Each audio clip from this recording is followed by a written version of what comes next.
E aí, pessoal? Beleza?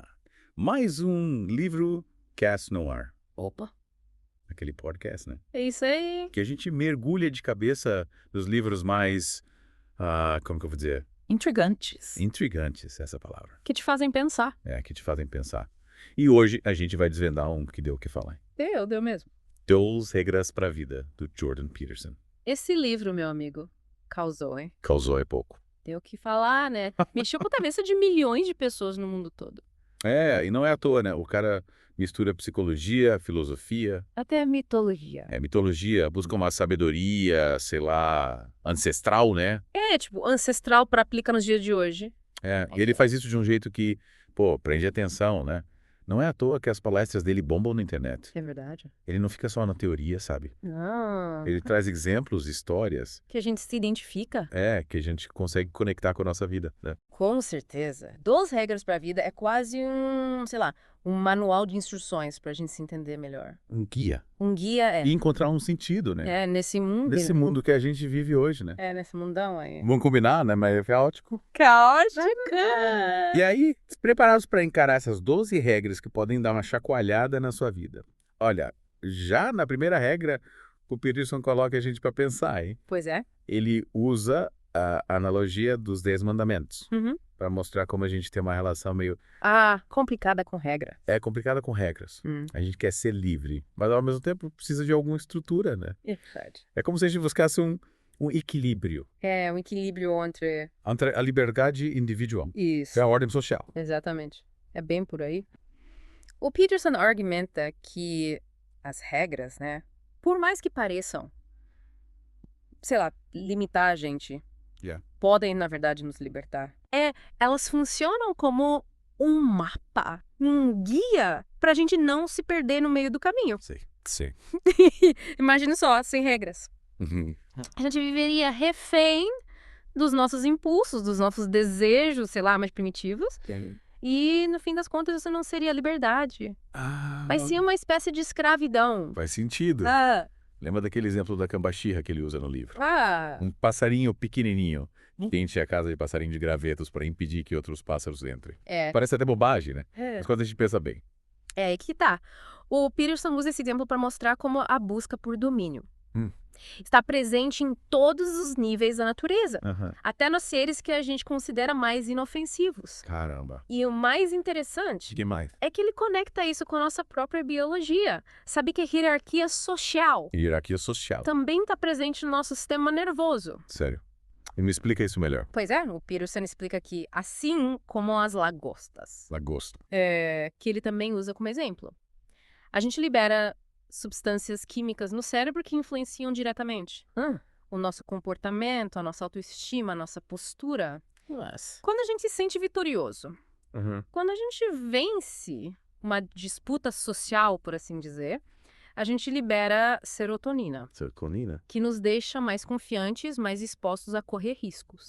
Mas quando a gente se sente derrotado, a gente libera menos serotonina. E aí a gente fica mais cabisbaixo, mais retraído, mais propenso a evitar conflitos. Caramba, faz todo sentido. Quer dizer que a gente carrega essa lógica da hierarquia social até na química do nosso corpo. É como se a gente tivesse programado para competir, para buscar status, para se destacar na tribo, né? Mais ou menos por aí. E o Peterson argumenta que essa tendência à hierarquia não é uma invenção humana, tá? Não, mas sim algo que está presente na natureza desde sempre. Ele cita até a lei de Price, que mostra como em diversas áreas, como na ciência, na arte, na distribuição de renda, uma pequena parcela das pessoas concentra a maior parte da produção, do sucesso, da influência. Mas então, se essa busca por status, por destaque, é algo tão natural, tão enraizado na gente, como a gente lida com isso de um jeito saudável, será que a gente está condenado a viver uma eterna disputa de egos? Calma. O Peterson não está dizendo que a gente precisa ser um lobo solitário, que a gente precisa passar por cima dos outros para ter sucesso. Na verdade, ele argumenta que a gente precisa encontrar um equilíbrio. Equilíbrio. Entre a nossa ambição individual e o bem-estar coletivo. E como a gente faz isso? Aqui entre as 12 regras. O Peterson nos dá um mapa, um guia, para a gente navegar nesse mundo complexo, para a gente encontrar um sentido para nossa vida, para a gente construir relações mais saudáveis e, no fim das contas, para a gente ser mais feliz. E essa busca por felicidade, por significado, passa por entender a nossa relação com o Caos. caos. E a ordem, né? Ah, tal. O Peterson fala bastante sobre isso no livro. Ele usa a metáfora do jardim do Éden para explicar essa dinâmica. A gente, como seres humanos, busca a ordem, a segurança, a previsibilidade. Mas o caos, o imprevisível, o desconhecido, também faz parte da vida. Verdade. E é importante a gente aprender a lidar com ele. É como se a gente tivesse o tempo todo tentando equilibrar esses dois lados, né? A ordem nos dá segurança, mas também pode nos levar à estagnação, à rigidez. Isso. O caos nos tira da zona de conforto, Verdade. nos impulsiona para o crescimento, Isso. mas também pode nos levar à desordem e instabilidade. A gente precisa encontrar Equilíbrio. exatamente, um ponto de equilíbrio entre esses dois polos. Não podemos nos fechar para o novo, para o desconhecido. Mas também não podemos viver numa eterna montanha-russa de emoções, de instabilidade. Tem que ter um Equilíbrio. meio Meio termo. termo. E como a gente encontra esse ponto de equilíbrio? Aí entra nessa Haglas. Ele fala, qual é a primeira regra que ele apresenta? A primeira regra é: fique em pé com os ombros para trás. Fique em pé com os ombros para trás. Parece simples, né? Vai Mas essa regra vai muito além da postura física, né? muito além. Me explica isso melhor. Claro. O Peterson usa essa regra como uma metáfora para nossa atitude em relação à vida. Ficar em pé com os ombros para trás significa assumir a responsabilidade pela nossa própria vida. Significa encarar os desafios de frente. Significa ter coragem de ser quem a gente é, sem medo de julgamentos. E essa postura de ombros para trás exige honestidade, né? A gente precisa ser honesto com nós mesmos, com os nossos sentimentos, com os nossos valores. Só assim a gente consegue construir uma vida autêntica, com propósito. Com certeza. E essa honestidade, essa coragem de encarar a realidade, por mais difícil que ela seja, é fundamental para a gente se libertar das mentiras da vida, como o Peterson chama. Mentiras da vida. O que ele quer dizer com isso? Ele se refere àquelas crenças que a gente cria para se proteger da dor, do sofrimento, da decepção. Entendi. São crenças que, no fundo, a gente sabe que não são verdadeiras. Mas que a gente se agarra a elas porque elas nos dão uma sensação de conforto, de segurança. Só que, no longo prazo, essas crenças acabam nos limitando, nos impedindo de viver o nosso potencial, de sermos felizes de verdade. Nossa, que interessante. E como a gente se livra dessas mentiras da vida? É que entra a segunda regra. Trate-se como alguém que você tem a responsabilidade de ajudar. Essa é forte. O Peterson argumenta que a gente precisa ter compaixão. Compaixão. Por nós mesmos. Tá. Que a gente precisa se tratar com o mesmo cuidado, com a mesma gentileza. Que a gente trata as pessoas que a gente ama. Faz sentido, né? A gente costuma ser muito crítico com a gente mesmo. A gente se cobra demais, se culpa por tudo, se pune pelos erros do passado. É verdade. E essa autocrítica, essa falta de compaixão, acaba nos impedindo de crescer, de evoluir. Exatamente. O Peterson, ele nos convida a olhar para nós mesmos com mais. Com mais amor. Com mais compreensão. Ele nos lembra que somos seres humanos, que a gente erra, que a gente tem defeitos, mas que mesmo assim a gente é digno de amor, de respeito, de felicidade. É verdade. E essa compaixão por nós mesmos está diretamente ligada à nossa capacidade de encontrar significado na vida. Querida, o Peterson acredita que a busca por significado é o que nos impulsiona, o que nos dá força para enfrentar os desafios, as dores, as frustrações. Que a gente encontra, né? Inevitavelmente, pelo caminho. A vida é um desafio, né? Ele até conta aquela história da caneta de luz, né? A caneta de luz. Que ele usou para tentar responder as grandes perguntas da vida. Tipo, qual é o meu propósito? Qual é o meu propósito? Exatamente. E a resposta que ele encontrou foi: o maior bem possível no menor período de tempo. É como se ele tivesse se desafiado a buscar um significado que fosse além dos seus próprios interesses. Que contribuísse para algo maior, para o bem da humanidade. Essa busca por significado pode se manifestar de diversas formas, né? Desde grandes projetos. Sei lá, como ajudar a resolver problemas sociais. Até as pequenas coisas do dia a dia. Como apreciar a beleza da natureza, cultivar bons relacionamentos, buscar conhecimento. Com certeza. E o Peterson nos lembra que a gente pode encontrar significado até nas coisas mais simples. Do quê? Como acariciar um gato na rua. Ah, lembro dessa regra. Acariciar um gato quando encontrar um na rua. Parece bobagem, né? Mas quando a gente para pensar... É um ato de gentileza, de reconhecimento, de conexão com o outro. É como se a gente estivesse dizendo, ei, eu te vejo, eu te reconheço, eu me importo com você. E esse tipo de atitude. Por mais simples que seja. Pode fazer uma grande diferença no nosso dia e no dia do outro. E por falar em fazer diferença, o Peterson também fala bastante sobre a importância de ter amigos, de cultivar bons relacionamentos. Sim, ele dedica um capítulo inteiro à figura de uma pessoa que escuta. Uma pessoa que escuta. Ele argumenta que ter alguém com quem a gente possa compartilhar as nossas angústias, as nossas dúvidas, as nossas alegrias, é fundamental para a nossa saúde mental, para o nosso bem-estar. A gente precisa se sentir acolhido, compreendido, né? Saber que tem alguém que se importa com a gente. Que está ali para nos escutar, sem julgamento. Isso. Sem tentar nos dar conselhos que a gente não pediu. Faz toda a diferença. Exatamente. E o Peterson também fala da importância da gente ser essa pessoa para os outros. Da gente ser aquele amigo que escuta com atenção.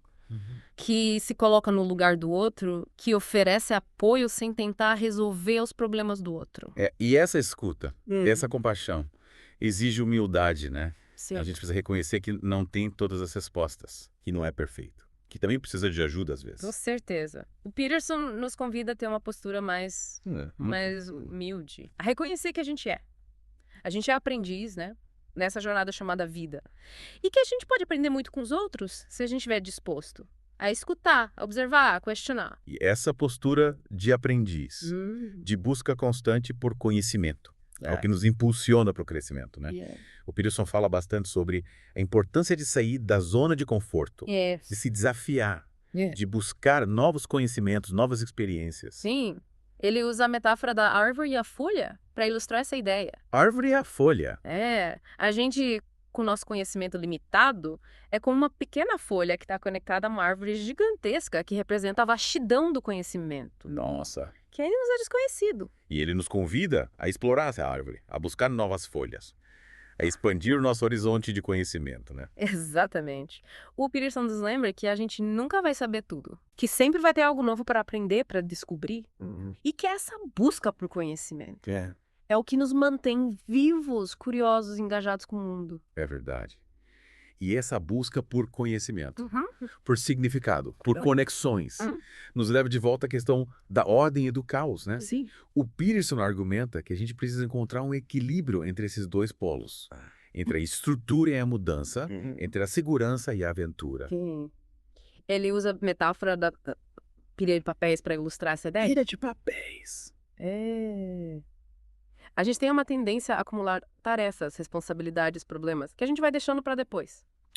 Porque dá medo de enfrentar, dá preguiça, dá vontade de procrastinar. Essa pilha de papéis vai crescendo, até que se torna uma montanha que nos paralisa, que nos impede de avançar. E o que a gente faz com essa montanha de papéis? O Peterson nos convida a ter coragem de encarar essa pilha, de organizar os papéis, de definir prioridades, de começar a resolver os problemas um de cada vez. Ele nos lembra que a gente não precisa fazer tudo de uma vez, que a gente pode dar um passo de cada vez, que a gente pode pedir ajuda quando necessário. E essa coragem de enfrentar os problemas, de sair da zona de conforto, exige disciplina, né? Sim. O Peterson fala bastante sobre a importância da disciplina, da autodisciplina, para a gente alcançar os nossos objetivos, para a gente construir uma vida mais plena, mais significativa. Com certeza. Ele compara a disciplina a um músculo que a gente precisa exercitar, fortalecer. E assim como a gente não vai conseguir levantar um peso muito grande na primeira vez que vai à academia, a gente também não vai conseguir ter muita disciplina da noite para o dia. É um processo gradual que exige paciência, persistência, autoconhecimento. E ele dá várias dicas práticas para a gente desenvolver a nossa disciplina, né? Como definir metas realistas, criar uma rotina, eliminar as distrações, se recompensar pelos progressos, celebrar as conquistas por menores que sejam. Exatamente. O Peterson nos lembra que a disciplina não precisa ser um fardo, um sacrifício. Que bom. A gente pode encontrar prazer no processo. A gente pode se divertir enquanto se desafia, enquanto se supera. É isso aí. E essa superação, essa busca por crescimento, nos leva a outro tema central do livro. A questão da responsabilidade pessoal. Isso. O Peterson argumenta que a gente precisa assumir a responsabilidade pela nossa própria vida, pelas nossas escolhas, pelos nossos comportamentos. Sim. Ele nos lembra que a gente não é vítima das circunstâncias. Que a gente tem o poder de mudar o nosso destino, de construir a vida que a gente quer ter. E essa responsabilidade pessoal exige coragem, né? Coragem de encarar os nossos medos, de sair da zona de conforto, de fazer escolhas difíceis, de assumir os riscos. Com certeza. O Peterson nos convida a sermos mais corajosos, a não nos deixarmos paralisar pelo medo, pela insegurança, pela dúvida. Ele nos lembra que a vida é uma aventura e que a gente só vai saber do que é capaz se tiver a coragem de se arriscar, de experimentar, de errar, de aprender com os erros. E essa coragem, essa responsabilidade pessoal, que é diretamente ligada à nossa capacidade de lidar com o Sofrimento. sofrimento. O Peterson argumenta que o sofrimento faz parte da vida, que é inevitável, que a gente não pode fugir dele. Verdade. Ele nos convida a encarar o sofrimento de frente. Nossa. Aprender com ele, a usá-lo como um motor para o crescimento, para a transformação. Ele até usa a metáfora do dragão para falar de sofrimento, né? Dragão. O dragão representa os nossos medos, as nossas dores, as nossas inseguranças, e a gente precisa ter coragem de enfrentar esse dragão, de lutar contra ele, porque ele não nos domine, para que a gente possa viver uma vida mais plena, mais autêntica. Exatamente. O Peterson nos lembra que a gente tem a força, a capacidade de superar os desafios, de vencer os dragões que aparecem no nosso caminho. Essa força, essa capacidade de superação vem da nossa conexão com algo maior que nós mesmos. O Peterson fala bastante sobre a importância da fé, da espiritualidade, da busca por um sentido transcendente para a vida. Faz sentido. Ele argumenta que a gente precisa ter um norte, um propósito, que vá além dos nossos interesses egoístas, que nos dê força para seguir em frente nos momentos difíceis, que nos ajude a encontrar significado no meio do caos. E essa busca por um sentido transcendente pode se manifestar de diversas formas, né? Pode. Através da religião, da arte, da filosofia, da conexão com a natureza, do engajamento em causas sociais. Importante é que a gente encontre algo que nos inspire. Isso. Que nos motive, que nos dê esperança, que nos faça acreditar que a vida vale a pena ser vivida. Com certeza. É essa busca por um sentido, né, que, sei lá, nos diferencia dos outros animais. Faz sentido. A gente tem essa capacidade de questionar a nossa existência, de buscar respostas para, sei lá, para as grandes perguntas da vida, né, de tentar entender o nosso lugar no universo. É verdade. E o Peterson, ele nos lembra que essa busca por significado não é um caminho fácil, né? Que a gente vai encontrar obstáculos, desafios, momentos de dúvida, de desespero, mas ele também nos garante que essa jornada vale a pena. Que a gente pode encontrar a felicidade, a paz interior. Se tivermos a coragem de encarar os nossos medos, de assumir a responsabilidade pela nossa vida, de buscar a verdade, de viver com um propósito. Exatamente. Ele resume essa jornada de autoconhecimento, essa busca por significado, nas 12 regras, né, para a vida. São regras que, à primeira vista, podem parecer simples, até óbvias. Mas quando a gente se aprofunda nelas, quando a gente coloca em prática no nosso dia a dia, a gente percebe o poder transformador que elas têm. E aí depois dessa imersão no 12 regras para a vida, o que ficou na sua cabeça? Qual regra te impactou mais? Olha, é difícil escolher uma só, viu? Cada regra tem a sua importância, a sua profundidade. Mas tem uma que me marcou bastante. Que é a regra número 8. Diga a verdade ou pelo menos não minta. Nossa, essa regra é poderosa, né? A gente vive num mundo onde a mentira, a manipulação, a falsidade estão cada vez mais presentes. E o Peterson nos convida a ir na contramão dessa tendência, a ter a coragem de ser autêntico, de falar a verdade, mesmo que ela seja difícil, mesmo que ela doa. É verdade. E ele argumenta que mentira, além de ser moralmente errada, também é autodestrutiva. Quando a gente mente, a gente está se enganando, né? Em primeiro lugar. A gente está criando uma realidade falsa que não se sustenta por muito tempo. E no fim das contas, a gente acaba se perdendo, se afastando de quem a gente realmente é. Faz sentido, né? A gente constrói a nossa identidade, a nossa autoestima, a partir das nossas ações, das nossas palavras. Se a gente vive numa mentira, a gente acaba corroendo na nossa própria essência. Exatamente. O Peterson nos convida a ter a coragem de ser honesto, né? Com a gente mesmo, com os nossos sentimentos, com os nossos valores. Ele nos convida a viver em coerência com a nossa verdade interior, a não ter medo de mostrar quem a gente realmente é. E essa honestidade, essa autenticidade exige coragem, né? coragem de ser vulnerável, de se expor, de correr o risco de ser rejeitado, criticado, mas também é libertador, né? Quando a gente se liberta das máscaras, dos fingimentos, a gente se sente mais leve, mais livre, mais em paz com a gente mesmo. Com certeza. É como se a gente tirasse um peso das costas, e o Peterson nos lembra, né, que a gente não precisa carregar esse peso sozinho. A gente pode buscar ajuda, apoio, se conectar com pessoas que nos amem, que nos aceitem como a gente é, com os nossos defeitos, com as nossas imperfeições. É verdade. A gente não precisa ser perfeito. A gente não precisa ter todas as respostas. A gente só precisa ter a coragem de ser quem a gente é, de buscar a nossa verdade, de viver com propósito, com significado. E se a gente tropeçar pelo caminho, se a gente cair, a gente levanta, aprende com os erros e segue em frente. Exatamente. Essa capacidade da gente aprender com os erros, de se adaptar às mudanças, de se reinventar, que nos torna resilientes, né? E que nos dá força para enfrentar os desafios da vida. E por falar em desafios, o Peterson nos deixa com uma pergunta provocativa no final do livro, né? Ele pergunta: a existência é boa? Você precisa assumir um risco terrível para descobrir. É uma pergunta que, sei lá, nos convida a refletir, né? Sobre o sentido da vida, sobre a nossa própria existência. E cada um de nós precisa encontrar a sua própria resposta. É verdade. E essa busca por respostas é o que torna a vida tão fascinante, tão desafiadora, tão recompensadora. O Peterson nos dá um mapa, um guia para essa jornada. Mas a gente que precisa dar os passos, a gente que precisa trilhar o nosso próprio caminho. E essa jornada, ela é única para cada um de nós. Não existe uma fórmula mágica, um caminho certo. A gente precisa experimentar, errar, aprender, se adaptar, se reinventar. A gente precisa ter coragem de viver, de amar, de sofrer, de celebrar. A gente precisa ter coragem de ser quem a gente é, de buscar a nossa verdade, de encontrar o nosso lugar no mundo. E aí? O que você está esperando para começar a sua jornada? O LivroCast te acompanha nesse mergulho. A gente se encontra no próximo episódio. Até lá!